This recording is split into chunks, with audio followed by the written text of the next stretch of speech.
We were born out of this idea to help small businesses with marketing and web design. Our process has not changed since we started the company, and it's worked well for hundreds and hundreds of clients, hundreds and hundreds of websites. Hey, welcome back to the Spring Studio Spotlight Podcast. I am Tristan, co-founder, CEO of Spring Studio. Today's guest is Josh Donelson from Kix Digital Marketing. Josh and I actually go way back. I used to freelance for Josh and his team over at Kix back when I lived in Indianapolis. So this is really nice being able to reconnect with him, learn from him again. In this episode, we talk about design, we talk about marketing, we talk about AI and the role it's going to play in the future. We also touch on what to do and what to look for when you're starting your own thing. This was probably my favorite part of the episode, where we really dive into some practical tips, the nitty-gritty, what it's like working at an agency. It was a really, really insightful conversation. I really enjoyed it. I think you're going to love it too. We have people come to us and they say, hey, we saw your website, we like your vibe. The amount of times people reiterate the words anti-agency, oh, I saw that and I thought that was interesting. I think that your work speaks for itself. If you're trying to get into the space, if you're trying to become part of an agency, if you're trying to start your own agency or freelance, you have to showcase your work. And also, do work when you're not being paid. You're not paying me for the 7 hours of work that it took me to do the job. You're paying me for the 7 years it took, right? People don't think that way. They don't care what you had to do to get there. Where do you see AI today and where do you see it going? And are we going to be out of the job in 3 years? Ultimately, just with anything that is coming at you full speed, you need to just learn to live with it.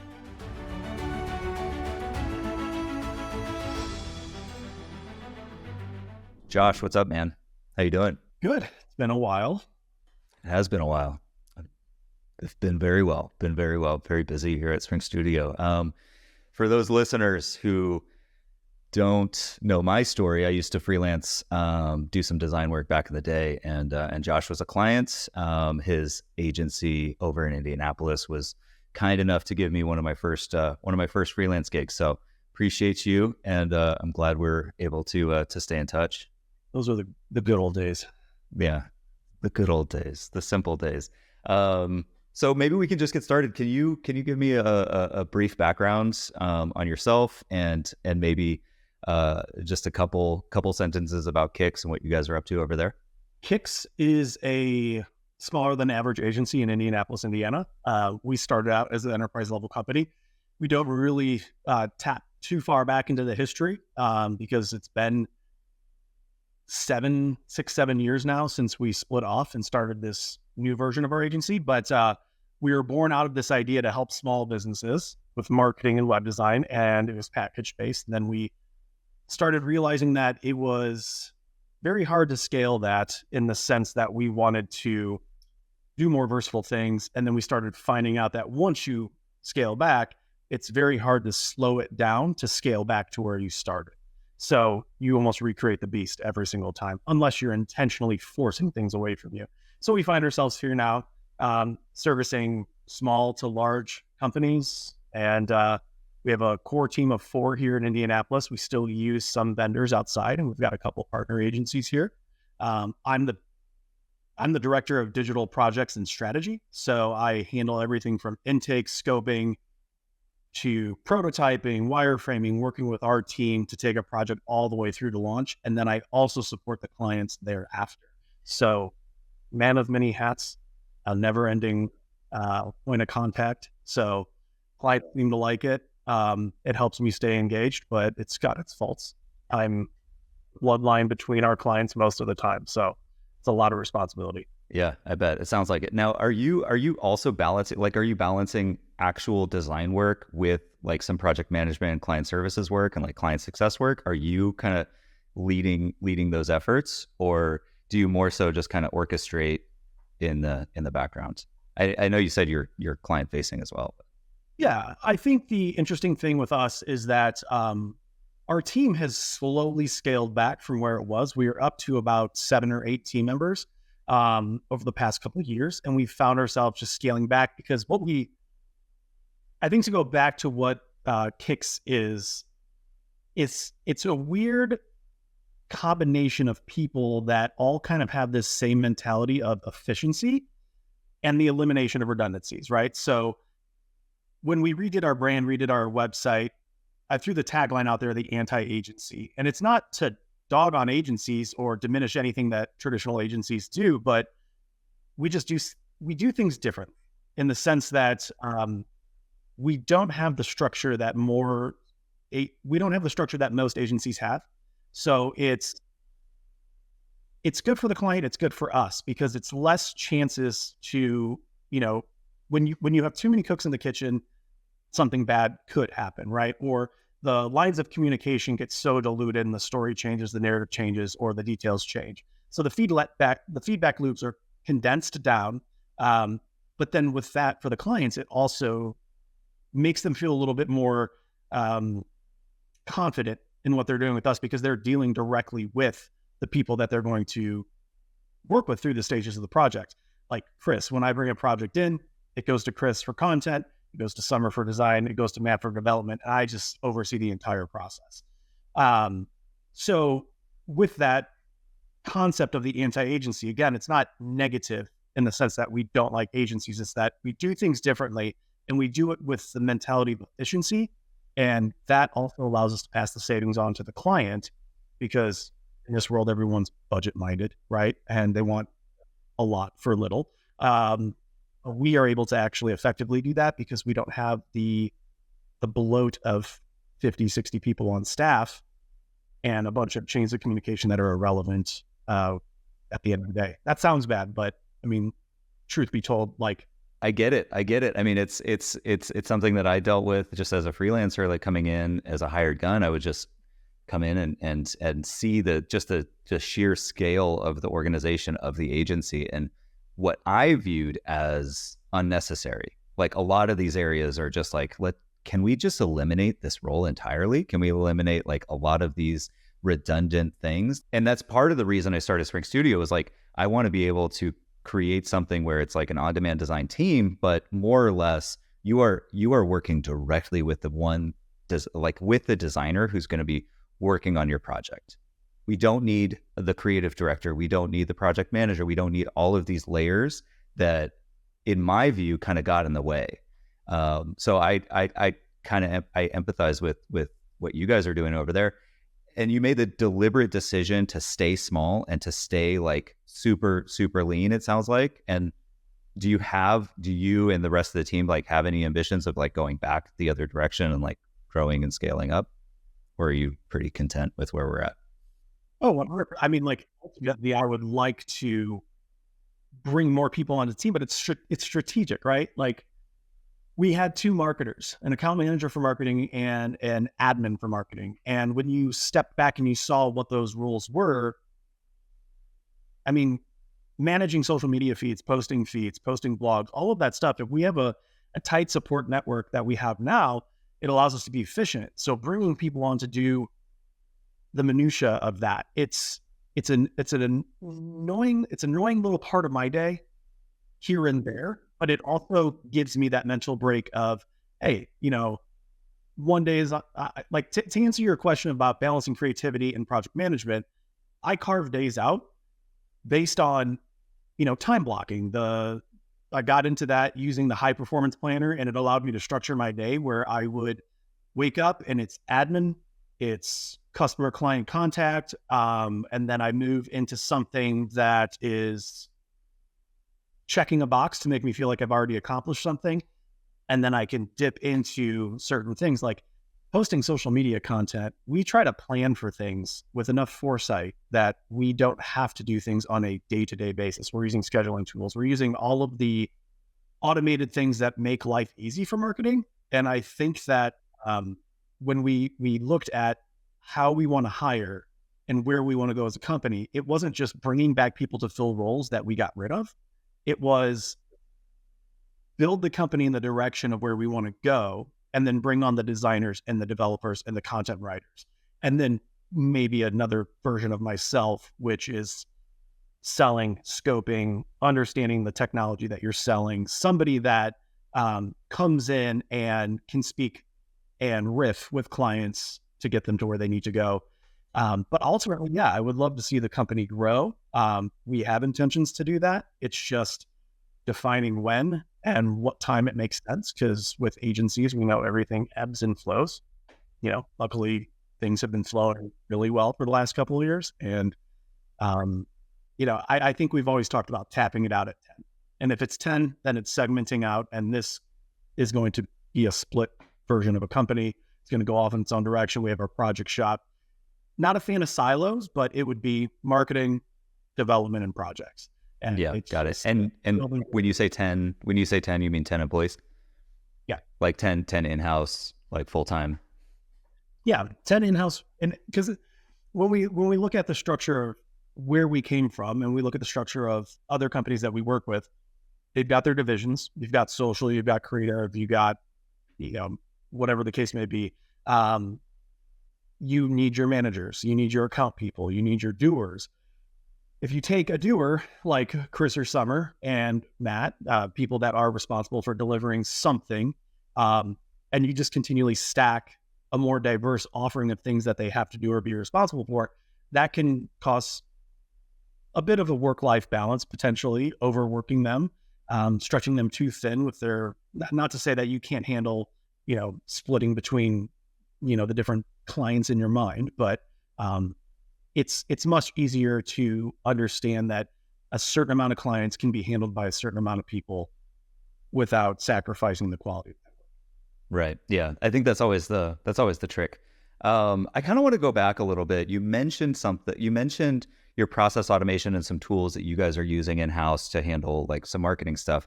I kind of want to talk about that for a minute. Do you have any tools that you guys rely on every day that help speed up not only your process yourself, but like the rest of the team and specifically like in the marketing side? Yeah, we try to keep our stack pretty lean. We went through an audit of all the technology we were using, and when we pulled up the password docs and the invoices, I was like, we were paying for quite a bit of stuff that was underutilized or widely underutilized. For Chris's research purposes, we use SEMrush. We use a series of tools for, competitor analysis, SEO analyzing, scheduling. It depends on how I feel about what we're putting together. Sometimes when you are looking at how you're putting your marketing a deliverable together, say be it engaging with Instagram and Reels and Stories, the amount of tools that you have within the platform itself, it sometimes is easier to just execute it in that platform. Not a big fan of that because somebody's phone is going to be tied to that, and there's a lot of room for error that somebody accidentally forgets which platform or which profile they're on while they're posting. But Buffer is a tool that we've used. We did use Hootsuite for a while, but that was a terrible tool in terms of posting. Otherwise, we tend to adapt to whatever the clients want to be using. So be it HubSpot, Buffer. We try to position ourselves as an extension of a company's team. Not you're coming to us and we're telling you these are the tools that you need to learn. We usually find people where they're at and say, what are you comfortable with? Because while perfect life for an agency is that your clients stick around and grow with you, and you grow their portfolio and you grow their business and they become happy with you and you keep moving them along, there's always a change of hands. I'm sure you've seen it with different companies or with Spring Studio, but a client goes, hey, we've run our course here. It's time to move on. Newer ideas, different companies.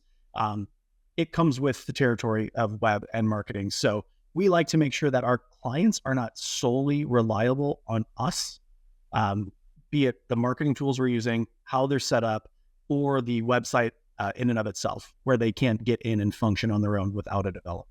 So again, it's us adapting to tools more or less than what we're using ourselves to manage them.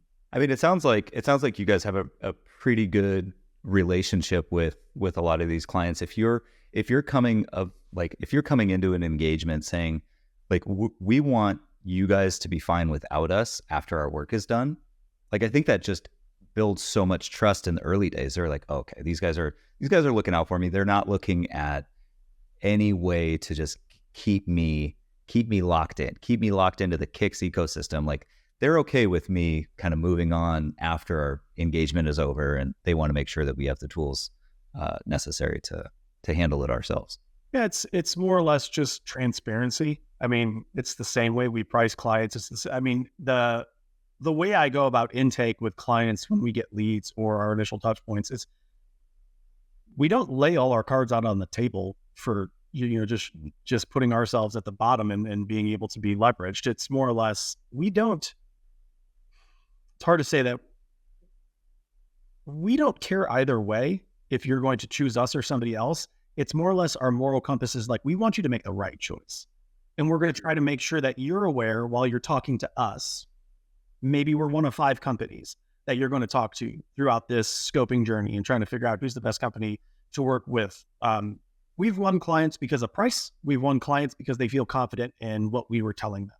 And our goal is to just make sure that they are reminded of that over and over again. We don't come to a client and go, this is what you're getting, and this is what we're going to do.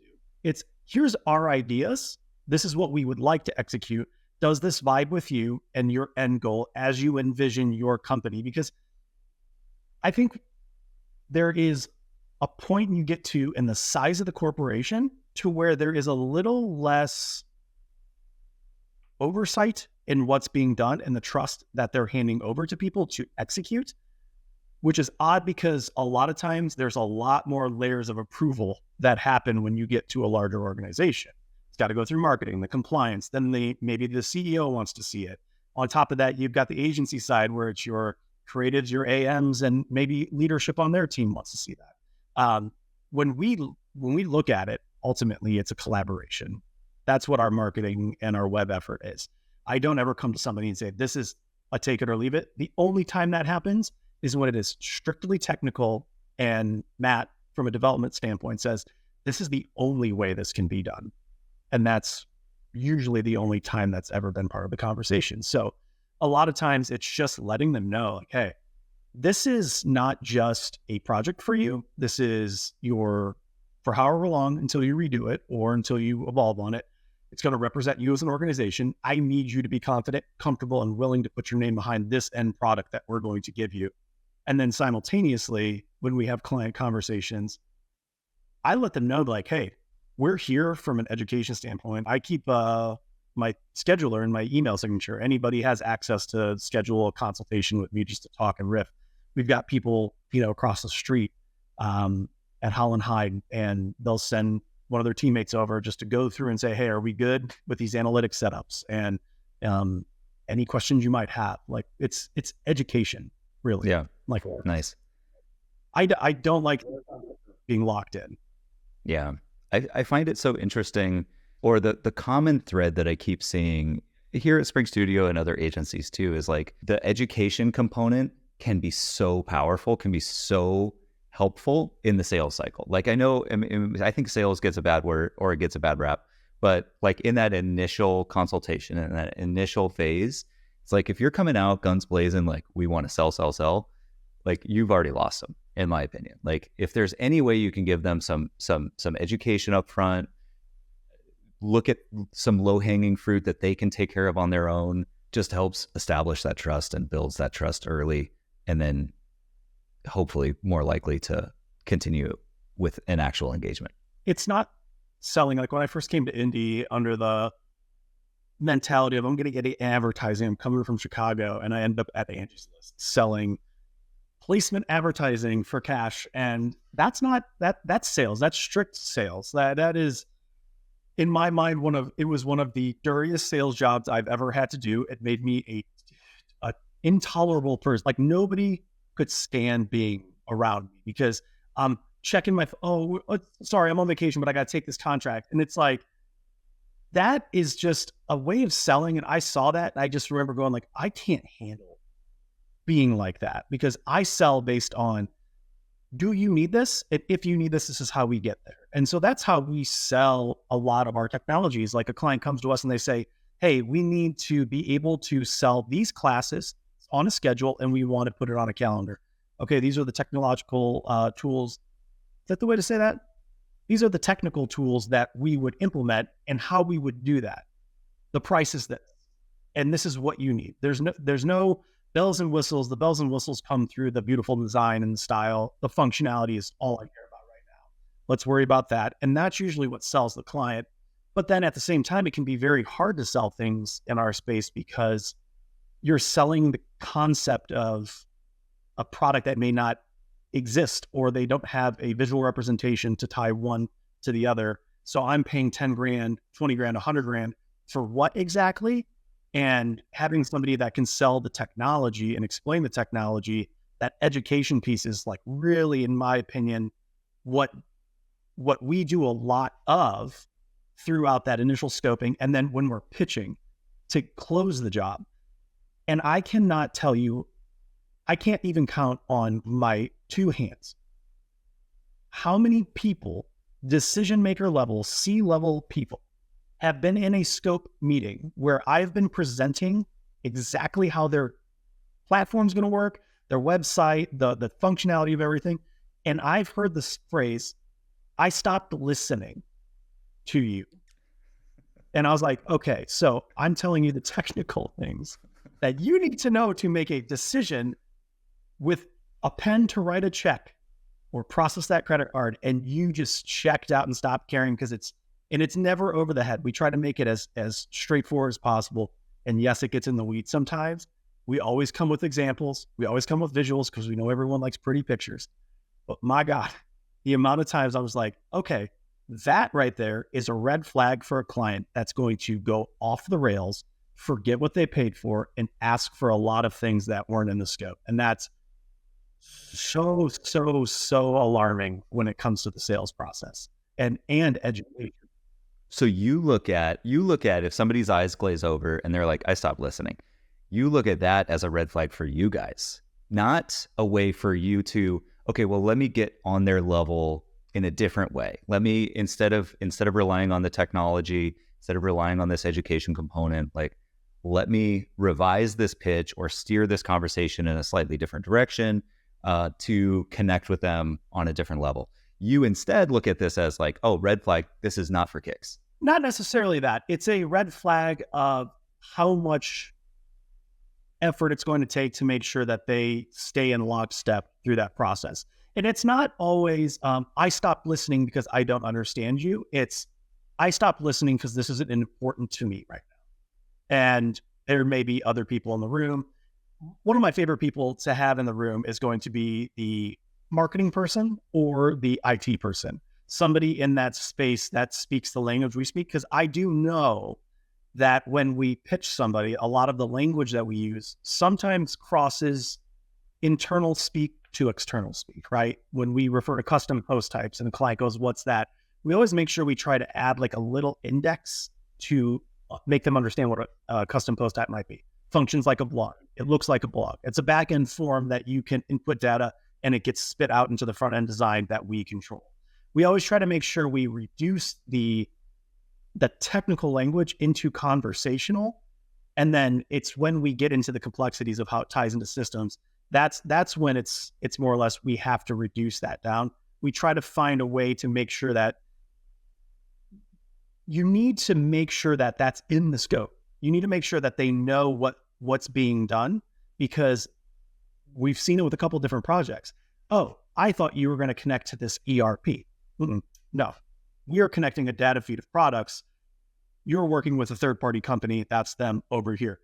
We need to define. There's a lot of definitions. It's the very technical nitty-gritty.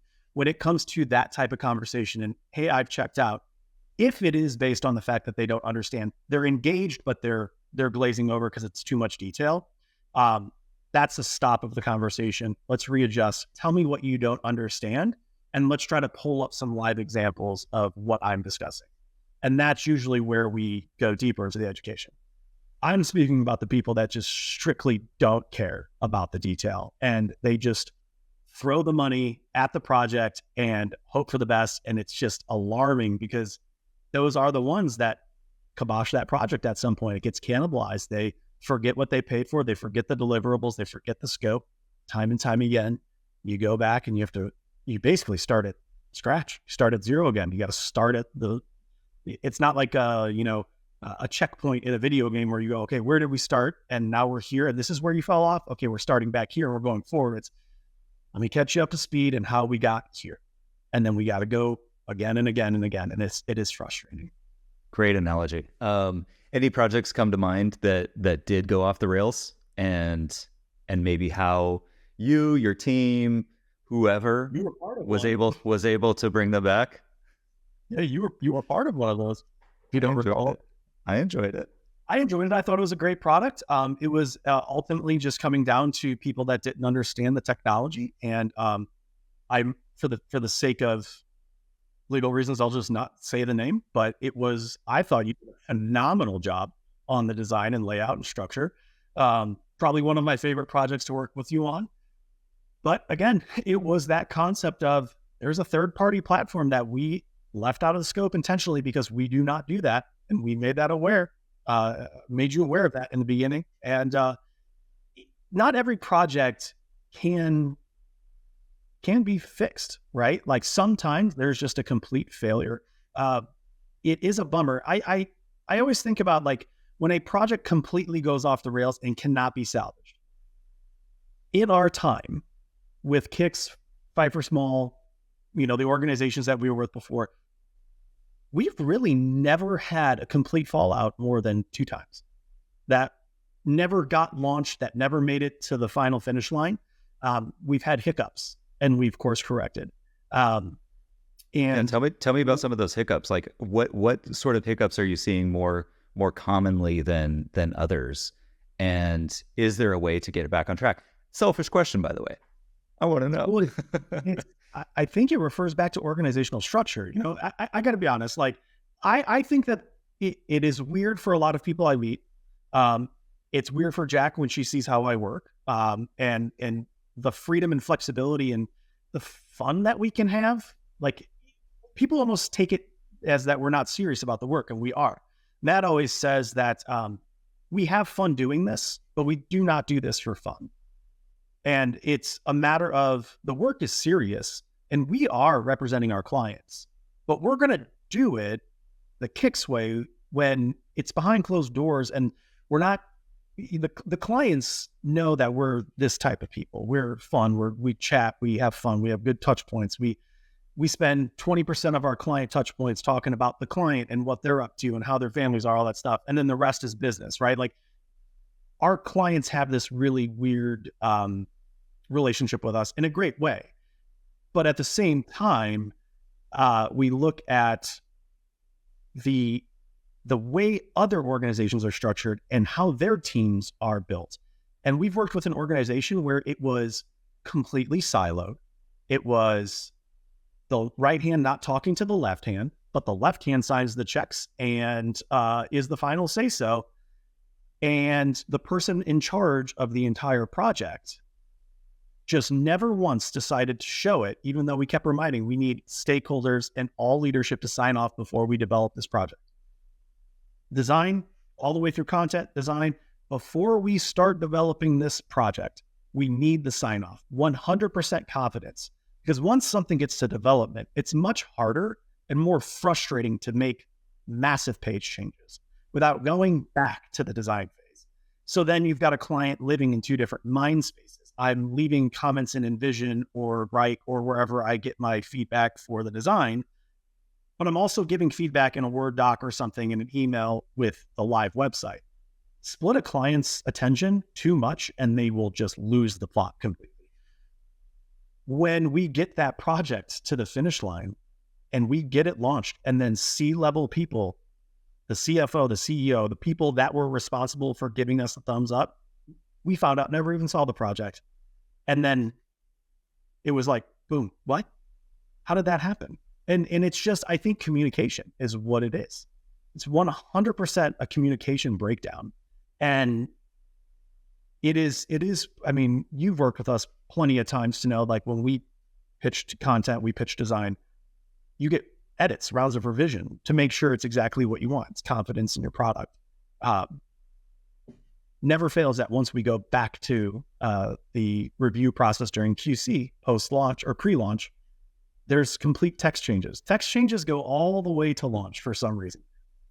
I've never been in a project where the content has been fully approved and no changes all the way to the end. And that's just the nature of the beast. But when it comes to projects that go off the rails, or have hiccups. It is strictly who's responsible for what, who's making the decisions, and you better hope upon hope that that person that you are in between, that's in between you and the decision maker, is doing the job that they're supposed to do or being honest with you. Because ultimately, it's hard to not take any of that personally. When those projects happen, I will sit at home and just be like, what did I do? What is it that we could have done better? And you go back and you look at all our emails, everything's indexed, there's plenty of receipts, as they call them, right? Like, we check back and we look and like, no, it's touch point there. It comes down to making sure that when you send it out, you just got to hope that people are doing what they're supposed to do.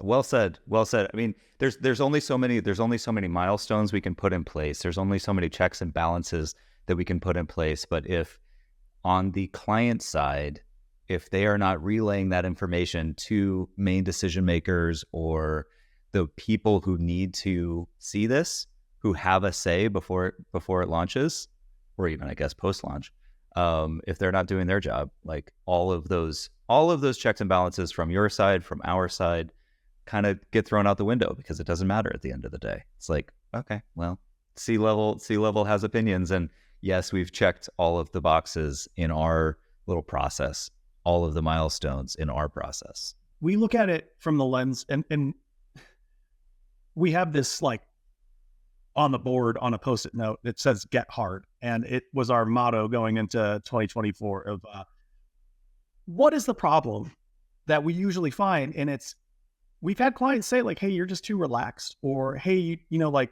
you need to push us more." Like, well, let's be honest. Again, this is collaboration. We will tell you the things we want you to do, but we don't write your checks. We need you to help. We need your help on making the final decision. And so, we look at that. We look at the concept of who we're working with, right? Our process has not changed since we started the company, and it's worked well for hundreds and hundreds of clients, hundreds and hundreds of websites, with the advent of a few, right? So we are not so sure of ourselves that we will not augment portions of our process to fit with the client's process. So where we fall in the fold, we have clients that they're so large that they have monthly touch points with their entire organization that need to make decisions on the project we're working on. And we know that we can't work as fast as we normally do. We know that the process of gathering feedback is a little different. I know that my touch points and my meeting schedules with them are completely different than the client over here that's running and gunning and going 100 miles an hour with another corporation that's got a totally different style. And we adjust, right? And so we have a process in place that we try to tell the client, this is the best way to get forward, and we need you to do 3 or 4 things out of these just to make sure that we get your feedbacks, that we have your attention. Ultimately, we tell them, you're important to us when we're important to you, because we look at it through also the lens of, we do this every single day. This is all we care about. You might have a client that has that team that is the buffer between you and the decision makers, and there's a marketing department or an IT person or somebody that is that, that voice for you to the other people. And then you might have a person who's literally cutting the checks, running running payroll, doing all of the rectifying for invoices and pitching clients and sometimes doing the work. That client does not have time to sit and listen to you. If you want to just ring them up, hey, I got a couple of marketing questions. Schedule a time. We'll talk maybe once a week, maybe once a month. That client is different, and you have to augment that process for them. And it can be tough. So it's compounded between who you're working with and what infrastructure that they have. And then also understanding that just because you want to do something a certain way doesn't mean that they're going to just do it with you. I mean, that client 9 times out of 10 is going to get back to you when they feel like it. when they feel like it. You mentioned your team. I mean, your team's small. It's, as you said, 4 people, like you have 4 core people, work with some vendors. I've noticed the smaller the team, it seems like the tighter knit those teams tend to be, because you're relying on each other so much more for each individual area of expertise or whatever, each job. Do you guys have any, you mentioned the sign, get hard. Do you guys have any other fun rituals or things in the office that tend to keep things light? I mean, it seems like you guys are a fun bunch and like actually like hanging out together. What do you guys do to keep the culture, hate to use that word, but keep the culture alive and positive? I don't know. I mean, Matt and I have been together for a long time. So I think that, I've been around since the start and never went anywhere. I chose to stay through the thick and the thin and wanted to just see this go and just keep growing. And there's just, it's weird because you need to come in, you need to put your head down and do the work. But if I'm in the office, as you can tell, I can just go. If you ask a question, I'm going. Maybe that's the reason why the client's eyes glaze over, because if you let me talk, I'm going to take the full hour. And it's for better or for worse. But constant distractions. Matt and I share an office in the back. It's a consistent stream of TV, workaholics, stand-up comedy, The Office, rewatching Veep, terrible B-roll horror films or goofy films like Balasa Priest, which is one of the worst but funniest films we've ever seen.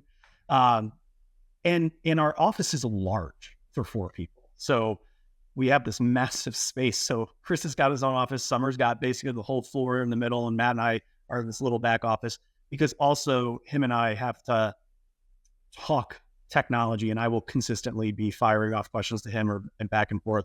So we did that intentionally because we don't want to distract people. When we had a smaller office, it was like, can you just go away and talk nerd speak in a different room, please? But when it comes to the office space, it's everyone kind of has their own little area where they can be themselves, get their work done. But we have 2 standing meetings every week, checking in with each other. We go over the State of the Union in the early week, and we go through the State of the Union at the end of the week. Make sure we have no, road bumps, as we call it, and just make sure we're checking in for any client health, any red flags that we may need to address before going into the week. Because sometimes we realize, even though it's the weekend, our clients sometimes take that time to actually check in with us. So we try to get emails out to them before the end of the week. And then on Wednesdays, we cut and run early, and we go to Sam's down the street. And what's Sam's? Sam's Silver Circle Club. It's a sweet little hometown bar in Fountain Square, and we play the fish hook game and just talk, riff, joke around, talk about clients, projects, and stuff. Usually stay for a couple of drinks, and then we jet. And it's a pretty routine schedule. And then outside of that, I don't know. I think we're a group of realists. I'm a natural born pessimist, so we don't really do those like rah team like building exercises. Like you would have to pull my hair to get me to go to a park and have pizza with the whole. Like, we got stuff to do, baby. Like we can't just sit around and think. Like we know when we can have our fun. We know when we can't, but we also know that we would rather not spend money on silly little things like conferences and trips. It's so funny that we actually get along. Like I'm a natural optimist, like through and through, annoying to everybody I talk to about it. And you, Mr. Pessimist over here, we actually find a way to get along. It's great. Love it. The duality, the yin and the yang. As somebody who's a natural pessimist, I think this might segue nicely into the future of our jobs, the future of design, the future of even web development, marketing. Where do you see AI today, and where do you see it going? And are we going to be out of the job in 3 years? AI can do anything, right? If you program it the right way, but it's only as good as what the prompt is that you're feeding, right? So I don't know, you see all like the ways to educate yourself, right? I think it's a huge tool to learn. You want to learn about a specific topic, and you say, teach me this topic based on the 80-20 principle. It will give you the framework to do that. But then you have to do it, right? It's upon you. AI is not going to cure all ailments, But when it comes to content, I think it's a beast for content. That's the scariest part for me, because I, in a pinch, threw some prompts out there to get some info back, and then we iterate based on what that came from. Design, I don't know if it makes such a grand impact. I've seen good things come out of it with some of the AI and Adobe, and I've seen bad things come out of it. Again, I think it's prompts and what you're feeding it, but I don't know. Will it cannibalize our jobs or some people's jobs? Sure. But also with anything else, there's always the pendulum effect, right? When you swing too far one way, it's going to readjust at some point. Will people get tired of that and want more authenticity? Will AI become so great that you cannot differentiate authentic voice and organic content? I mean, it is kind of interesting to think how it works and how human brains work. We are products of the products we ingest. We think that our output is going to be unique. Run that through Google or a plagiarism checker. I guarantee you're going to find a lot of commonalities between the things that you take in every day and what you're saying, right? So AI kind of rules that out in a sense. So I don't know, like, what are your thoughts as somebody who focuses on more like the design and structural side? Yeah. I had a question, or I had a conversation with, his name's James Patton, also in Indianapolis. I don't think you guys have ever met. I think I asked you before, but James and I go way back to my time in Indy. Used to play basketball with him, and he's a technologist, like through and through. So I asked him that question, and he's since started his own like AI consultancy, where he's just going in, like helping orgs better, like best prepare themselves to leverage and to use this new technology. We had a conversation about design and AI specifically. I think we're both kind of in agreement that right now it can get us to about 80% of the way there. Like the website builders, you give it a prompt and it'll build you out a website. My whole argument is that we have had something very similar for 8 years.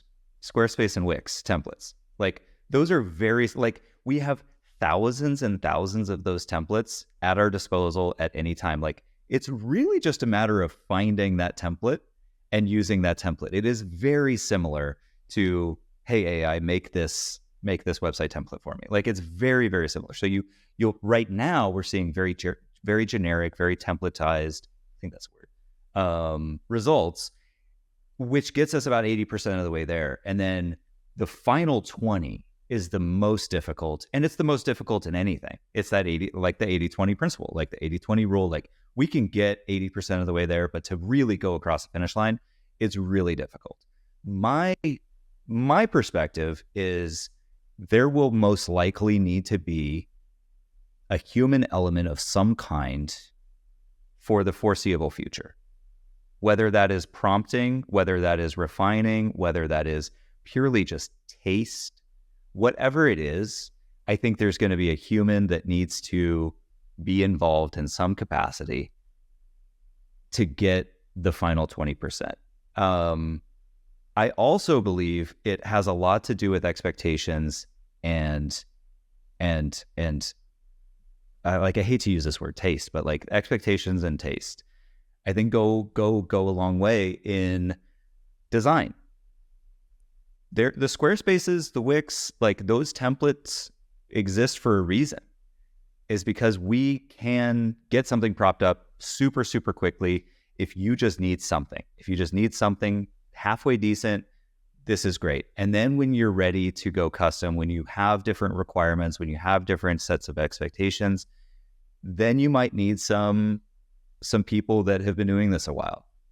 The Kicks of the world, the Spring Studios of the world, to come in and like help elevate that design a little bit. That being said, I'm also starting to see ways we can use it on a daily basis to help kickstart the project. There's that. Mm-hmm. Absolutely. So, I think that's where it comes into the fold is it almost aids in the research, in my opinion, is where I find it useful for us. It is a hard sell to try to get a client to buy into AI. Or it's even like if I were a person that was attuned to what's going on, I would be questioning like, hey, when I'm paying you $50,000, how much of it that is going to be just prompts going into AI generators and coming back, and then you're just going to maybe do some light editing. I think it's and does it matter? But does that matter? I've had a client tell us, we want to scale social media. I don't care if you use ChatGPT to generate our content calendars. Just make sure it says the right thing and doesn't have any, crazy stuff inside of it. And I'm like, yeah, that's fine, but that's not what you pay us for, right? I think you can't be the person, and most of society is very tired of algorithms. They're very tired of being part of the code, right? Like what we were talking about with, Twitter and TikTok, and you're fed this content just because you may be a man between the ages of 35 and 45. You can't complain about that and then simultaneously buy into that side of the world, right? Like, sure. And I think that if you're not paying for the product, you are the product. Yeah. And you kind of saw, like, when you think about consumerism and then you saw the rise of minimalism, right? The people that really became minimalists, I'd maybe say like 1 in 10 were actually going to go do the hard things, get rid of all your BS and minimize your life, right? I think that things like that are seen as fads, but AI is something that it's not like the 90s where you're like, oh, it's just a bubble. It's going and it's growing and it's going fast. And I think that's the biggest concern that when I hear people talk is like, at the rate of the speed that it's growing, and who is controlling it, and what is it pulling in from to give us the data that we're getting. And the fear then becomes iRobot, Will Smith, end of the world, or slaves to computers. If you don't think you're a slave to a computer right now, like, you're silly, completely silly. Like, you open your screen time on your iPhone and check how many times you spent staring at that screen. That is a slave to a device. You're already doing it. Don't worry about computers taking over your life. Just, I don't know, do some sit-ups and some squats, stay healthy, right? Not a Wall-E world, right? Where it's robots running everything and we're just motorizing around in chairs and being bloody. Yeah. In between the scrolls, do some push-ups. Yeah. Like, you got to find a way to become part of that journey, but I don't think that people are going to buy into it so much so that it becomes the end all be all. And then we're just maintenance, right? To your point about the Squarespace templates, the Wix templates, the amount of times I hear people, that comes back to like selling value and selling what we do. There are so many times that your competency, the things that you've done, and I don't know, like, you've seen it probably 100,000 times. You're not paying me for the 7 hours of work that it took me to do the job. You're paying me for the 7 years it took, right? People don't think that way. They don't care what you had to do to get there, right? And when it comes to Squarespace, Wix, all that, that's the mentality that a lot of clients come to us as, like, this is easy. This is not hard. But then they want the most unique thing, right? Maybe that AI is a solution for people that don't want to spend a lot of money. You buy a one-time fee and you can say, give me a website for this, blah, blah, blah. Don't care about my brand narrative. Don't care about my brand at all. Do the best you can as a robot and then get it up for me. I don't know. Maybe there's a solution for that. I don't know. Well, I loved your bit about finding a way to share the value that you're providing and not necessarily relying on, well, let me tell you my qualification. Like, it took me 7 years to get to where I am now. Like, how do you think about, and maybe we can kind of end on this, like, if somebody's starting their own agency, if somebody is thinking about freelancing from a design perspective, from development perspective, whatever it is, like, how do you like to think about sales, pricing, and showing value versus just like, hey, I'll build you a website? We've been lucky enough that being a small agency, when times are good, they're great. When times are bad, they really are bad. And we've had this weird journey where we just have clients that speak on our behalf, or we have people come to us and they say, hey, we saw your website. We like your vibe. the amount of times people reiterate the words, the anti-agency, oh, I saw that and I thought that was interesting. I think that your work speaks for itself. And that's the biggest thing, right? Like you have people on Behance, Dribble, you have all of these places where you can showcase your work. If you're trying to get into the space, if you're trying to become part of an agency, if you're trying to start your own agency or freelance, you have to showcase your work. And also do work when you're not being paid, right? Like if you actually, not free. You work, said but, it. work. I'm talking the learning, right? Like you did this when we were working together. You would just like mess around and build components libraries for fun, right? Like you would work on your craft, right? Like you get more fluent with Figma and you learn things. Jack does that all the time. She's learning things. I sit down and I watch the tutorials. I watch the recaps of config. I watch all of those, how-to videos. You got to work on building your competency that then naturally translates to the client's confidence in you, right? It's hard to get people to buy into you when you have nothing to show for it. And it's just take me at my word and hope for the best, but let's, plan for the worst. If you completely fail and fumble the project, we've seen that with a lot of small agencies, people smaller than us, one person shops, where they promise the world and then suddenly we inherit a project because they couldn't handle the capacity of what they took on or the complexities of what they were requesting. I think that a lot of the value just comes from the personality of the person talking. I don't think you can get into a role where you have to be client facing or sales if you seriously cannot talk to a human being.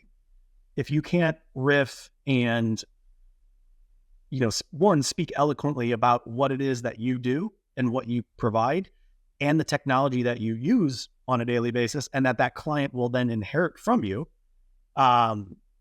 you have to be able to, like we always talked about hard and soft skills. That hard skill of Matt, our lead robot, being able to talk very, very technically to a client, but then they need the soft skill person that gets in and goes, hey, by the way, this is how this works. And also, how's life? How are things going in the business? What organizational things are going on? Like it's not just one track focus. You have to be able to speak to the whole of the organization, be human, and then also be humble, right? How many people have you talked to that can never say, I don't know, but I will find out? That person that is so cocksure and confident of what they do, that they are the gift to God's green earth or the superpowers that be earth, and they just lose the confidence of the client when that client, like nowadays, I feel like people are BS detectors, right? They can sense when they're being had. They can sense when they are being taken for a ride and that you're just speaking and spiraling and you're dancing around the fact that you just don't know what you don't know. And you're going to gain more confidence from the client if you just say, hey, I don't know the answer, but let me find out. I'll come back to you. And then you actually follow up, right? Those are the ways that you build the confidence. And to me, if you don't have soft skills, the understanding of what you sell, you're never going to gain confidence. Yeah, it's one of those things we talk to our team about quite a bit. Asking question is not a sign of incompetency. It is a sign of professionalism. Like you as a professional should be okay asking a question. Like should be okay understanding that like going into this project, I'm not going to know everything, and that's to be expected. I need clarification from clients, from whoever, and asking a question is not a sign of weakness. It's a sign of strength for sure. Do you feel like a lot of, I don't know, would you consider that, employee A versus employee B, one asks questions, one does not, one came from an agency, one also came from an agency? Is that a bad behavior, or is that just something that they are not aware that they do? I look at somebody who asks a question as more curious, and that's the type of person that I want on my team. I want a curious person.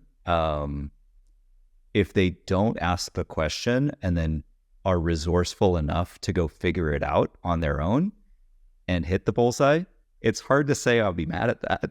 I've always looked at those people as just the figure it outers. Like they just go and figure it out using any resource that they can. I come from, like, I was homeschooled, so I come from a homeschool background. Like I had to figure out a lot of stuff. Appreciate it. I mean, I think that's a compliment. I've just had to figure things out, and I was the person that didn't ask the questions. I was the person that had a real, like, there was a real part of me that had a hard time asking questions, because I would always think, like, if I ask this question, that means I don't know what I'm talking about, and I should know the answer to this. And in reality, I have since flipped that script a little bit and recognized, like, oh no, it's actually a sign of strength. Like, if you need the clarifying question, like, if anything, that gets you the answer faster. But what that inevitably will do over, a long enough time horizon is build a little bit of trust and a little bit of camaraderie, and allow you to maybe workshop a little bit easier with that client. Like, they might have the answer for you, but they're like, and by the way, I don't know if that's the right way we should go about this. What do you think? And then you guys can talk. Like, then you can riff. Then you branch off of this one very clear direction, and you branch off and you start thinking about the problem in a slightly different way, or come up with a new, design concept, whatever. More communication, the better. That's kind of how I'm thinking about it. You mentioned being homeschooled and thinking that was a weakness, and obviously, like, that kind of is born out of a fear to feel like you don't know something. It's failure on your part to not know everything. So in my mind, when I look at employee A versus employee B, one asks questions, one doesn't. They both come from different agencies, and being a bad behavior, or, just like something that is born into them. Because seeing how certain agencies work, I feel like there is this, I hired you to do this job and do it the best you can. So with Kicks, it's very much, when you say, like, tight-knit group, and, we got to get the work done. If one person does not do what they're supposed to do, it is known, it is felt, and it is never met with animosity. It's met with, hey, we dropped the ball, we got to pick it up, we got to go faster now, but do not sacrifice that quality of work. It's going to suck for a little bit, but let's get back into our rhythm and things will work themselves out, right? Like, it's never motivation by fear. And I feel like a lot of times companies tend to not realize that they may be motivating by fear, and those people may be afraid to just ask the questions, right? Oh, I see. It's cyclical. When you're sitting in a room, you're an account manager. I'm the, CEO for whatever reason. I'm sitting in an agency meeting because I don't trust the AM or whatever coordinators in that. And whoever's in that room, you maybe have intimidated your number one person that's required to interact with that client.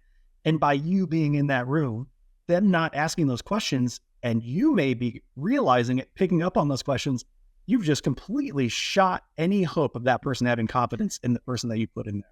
How do you get past that? If you are in this sort of scenario, if you are that CEO that comes in and just by your presence alone is intimidating and is causing the other side to kind of clam up a little bit and not ask the questions that they would normally ask, how do you think, and this is, again, kind of a selfish question, because, like, I'm running an agency, and, like, I want my team to feel confident and comfortable asking the questions.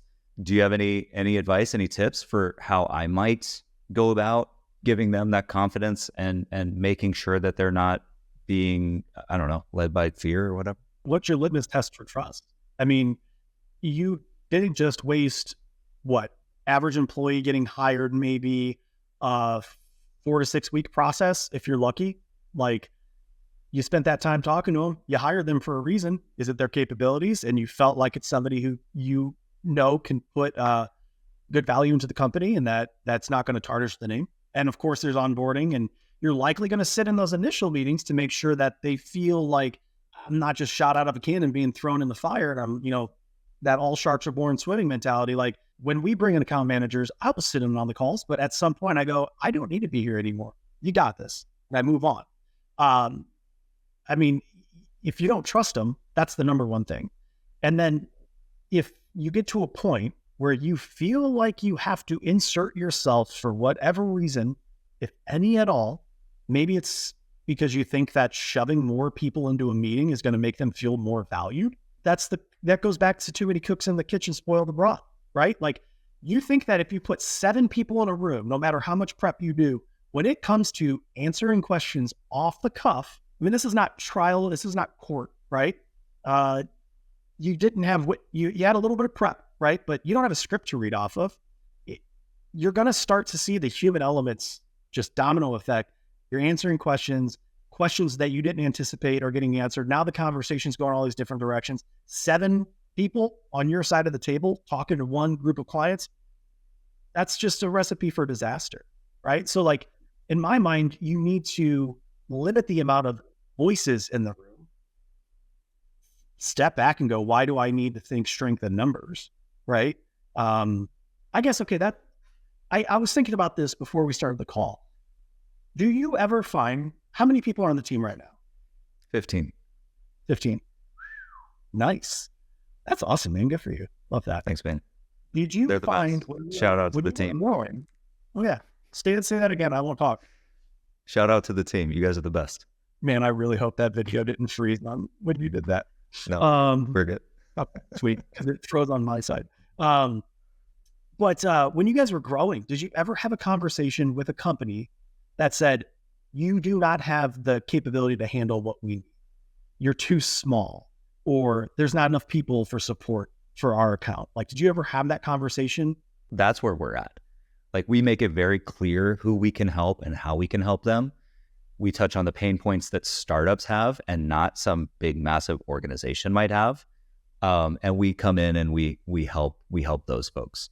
So I think just inbound alone, like just that messaging on our site, during our sales process, during like scoping, during our demo calls, like all of that, we make it very clear that it's like we can help a very specific type of company at a specific size. Right now, this is July 2024. It might change over the next year or two. But right now, like, I love helping these startups with 10 to 20 people that have a designer on the team that need an extension, like need some additional support, or don't have that design resource on the team and just need really, really good designers to come in at a moment's notice, be able to execute. And then we might not hear from them for a couple months and then jump right back in and execute again. Like that's where we shine. Like that's where we tend to do our best work. So like I have, again, no problem saying Verizon, sorry, I don't want you as a customer anyway. Like, and I'm not necessarily saying that, like, Verizon, if you want to get in touch, like, get in touch. We could probably help you out. But for the most part, it's like, it's not really our go-to. It's not really the bread and butter. It's not really the main client that we know we can help really, really well. And we're okay with that. Again, just staying humble and like. Do you find that the startup world is a little bit more tenacious than established companies in terms of like urgency, deliverables, rate of speed at which they want to work? This is why I started Spring Studios, because I worked with a ton of startups as a freelancer, and I recognized the 3 things that were most important to them. And at the top of the list was speed. That was the most important. It wasn't necessarily quality. Quality was a close second, but it was speed. Like it was speed, quality, and then like the third is just like reliability. It's like we need those 3 things, and working with freelancers can be amazing, can be great. Like especially when you're in a pinch, you might be able to tap them and get rolling. But fast forward 2 months, like that freelancer might not be available anymore. We wanted to create the solution for that, where it's like, hey, I have this perfect solution that touches on those 3 pain points, or those 3 things that are most important to you: speed, quality, and reliability. And that's where we want to come in. How do you balance that though? Because sometimes, I mean, realistically, speed and quality, they don't really go hand in hand sometimes, unless you go back to that concept of, I mean, of course, you and I, and we've seen this before, we will get in the weeds. We can do the things that we're selling.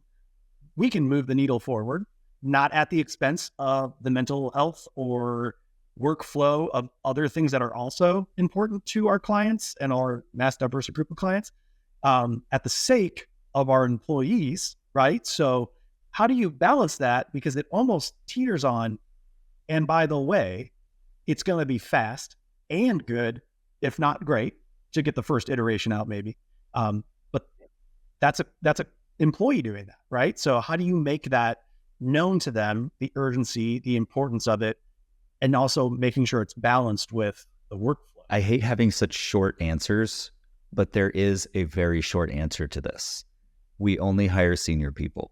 By hiring senior designers, no matter where they live in the world, we are relying on, or we are leaning on, their expertise, the fact that they've been around the block a few times, they know how to work quickly and efficiently, they can handle 2 to 3 client projects at a time and still get deliverables, like full user flows if we're working on a new product or something, delivered in 24 to 48 hours. Like, because these people have been doing it a long time, I don't like to make light of like junior folks, but like they're the most expensive designer you will ever hire is a junior designer. Why? The fact that first draft will be 50% of the way done instead of 90%. And that first draft being 50% of the way done is going to require a ton of revisions, a ton of back and forth, just trying to get it to that 90% where we can then take it the final 10, which is always the hardest part. But like, you need to get to the 90 in order to take it across the finish line. So I could talk on this subject for a long time. We were talking about bringing in hungry junior level designers that want to make moves and they want to grow their career, versus senior level people who tend to come in and go like, I've already done this. This is beneath me. That conversation is usually the hardest thing to have, is like, hey, I know you might hate doing social media posts, but you're the designer that does them. Buckle up and go for the journey, because this is what we do. This is what happens. So when you bring people in on senior level stuff, like for you guys specifically, it's more based on the product you're doing. When you have a diverse group of people that you're representing that need like social media posts, unique graphics, whatever the case may be, outside of the larger project stuff, that's where it seems to make the most sense. You bring people in because you can give them something that's easier to trust them with, let them grow their portfolio. But we were talking about that cost of like, give me somebody who I don't have to lead, that knows what they're doing. And then what is the cost to nurture that person, to grow that person, to get them to grow? And it almost makes that junior level cost more just in the amount of time it takes out of your day from a leadership perspective to move them up, or a mentor type of program where now one of your superior level designers is now mentoring somebody. It's leadership. It's taking time out of their day. It's a conundrum, because I see some phenomenal junior designers that I go, damn, man, like they are great. They're awesome. And they're at the wrong agency, because that agency is going to bleed them dry. And next thing you know, they're going to become a realtor and get out of this industry entirely. And they'll recall the days of their artistry. It's a bummer. I think that like Sorry to interrupt. I want to save this for version 2 of for a second part of our conversation, for part 2. I feel like I could talk about this for a while. Because it's a subject that I'm like passionate about. Like, I want to help nurture and support the next generation of designers, especially in this kind of like weird time that we're in with AI like coming in, and like how can those folks best leverage and best use this new technology that's going to be part of our lives forever, especially when it comes to the tech stack and like understanding, design principles and not necessarily just kind of winging it. So I could talk about this for forever. I want to end on one thing. Is there a project over there at Kix that you guys are especially excited about right now, or maybe a recent one that you just wrapped? The political answer is going to be all projects we're excited about. But we've got some really cool stuff in the pipe right now. We did partner with another local agency to do their web support. So we're having it's a good opportunity to tap the things that we like to do and the things we want to grow, and have them on board for the things that they do extremely well, and let them take the stuff that we just can't be troubled with. And in that partnership, we've uncovered some great projects. And the nice thing is, you would think coming to somebody and pitching a project and saying, hey, you asked for one, or we're going to give you 2 great teams. Sometimes that's hard to sell because they go, well, now I'm going to have to talk to this person and that person. It's a exercise in collaborating with another agency and also being, keeping that client aware. But through that partnership, we've uncovered some great stuff. We have a university project that we're working on, student portal, web app. Partner agency is going to be doing the branding, the research, the marketing. And it's one of those things that it is, Matt always says, I miss my days of, software development, like getting really deep in the code, not just building websites. So it's a student portal. It's a intuitive website that has a lot of complexities in terms of building the sites out of data. And what we've been seeing a lot of with clients is they want a lot of unique stuff. They also want to scale their website, be able to add pages, be able to add posts, be able to add menu items, like food related menu items. A lot of things where it's like, I don't have time to open a front end editor. So it's a test for us to use this concept of custom post types with generated unique templates that give them the flexibility to input data at a fast rate, send it to where it needs to go. So it should be a cool project. And then outside of that, we have a company that is launching their entire e-com platform. We've been doing the marketing for it. It's just, we weren't responsible for the website. We're responsible for the market messaging and then ongoing marketing after.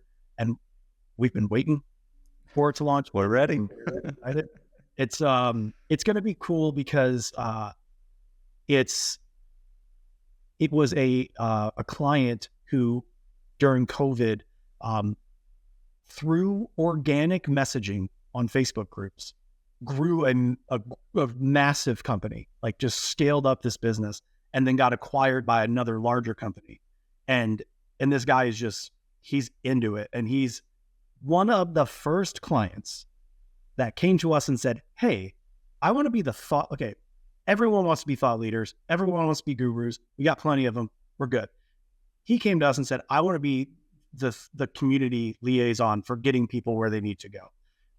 A lot of people want to just push product, force product. This guy came to us and was like, we're about the knowledge, understanding the product, and then building a community within this very specific niche community.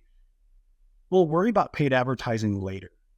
We're going to focus on this side. And I was like, that's a unique way to go about it. Like, it's an massive e-commerce platform, hundreds and hundreds and hundreds of products. And you just want to talk about the knowledge and how it's applied and how to use it. And you're not doing what most clients like to do and just force the narrative down your throat. Buy now. Smart.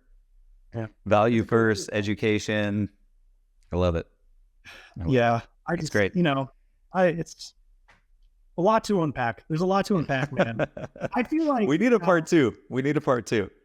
Well, also, listen back to the tape, dude. I pontificate so much. I say so much stuff that it's, I don't know if running the convo back in my brain, I don't know how successful a podcast this will be because this is great. Are you kidding me? It's hard for me to not hear myself kind of shitting on things a bit, but I don't know. You tell me. No, that's great. It's great. We're gonna have a lot of. I've already mapped out a handful of golden nuggets in there that I think our audience is gonna love. So finally, where can folks find you? Where can folks find Kix if they're interested in getting in touch and learning more about random stuff, or if they want a web project done? I think obviously you're doing the right thing by separating your time managing a company and growing your input into the social world, right? Content generation. I applaud you for that. It's very hard for us to do. I have taken it upon myself to try to manage our social media, and it's very satirical. It's great, by the way. I love it. Well, I love your Instagram. You can follow along on Instagram at Kix Digital for infrequent satirical memes and posts. Again, I said, there's plenty of Figma gurus, design gurus, marketing gurus. There's plenty of that content out there, and we're just having fun with it. You go to social media for a mental break, sometimes inspiration. We'll give some people something to laugh about. And outside of that, our monthly mullet is our newsletter that goes out because it's all business in the front, party in the back. So we do a client feature, some of our work, and then sometimes feature the workings of our new staff writer, Algorithm. He's a AI generated article writer. His last article he sounds cool. His last article was alarmingly interesting on ways to use Slack to spy on your coworkers. So if you want a great read, check it out, because I'm very scared that people read that article and were like, hell yeah. And had the idea like, oh, this is great. Yeah. Because the last line says, if you read this article and side with any of these ideas, seek management help now. Because it's all a joke. It's just goofy. But yeah, so we like to keep it real. We try to best stay active online, but we're busy doing the work. So kicksdigital.com, kicksdigital on all our socials. Perfect. Awesome. Josh, it's been a pleasure. Yeah, we'll get part 2 on the books soon. I want to talk more about junior and senior designers. I want to talk more about specifically about the value that one or the other has. But yeah, man, this has been awesome. Thank you so much for doing this. I appreciate it.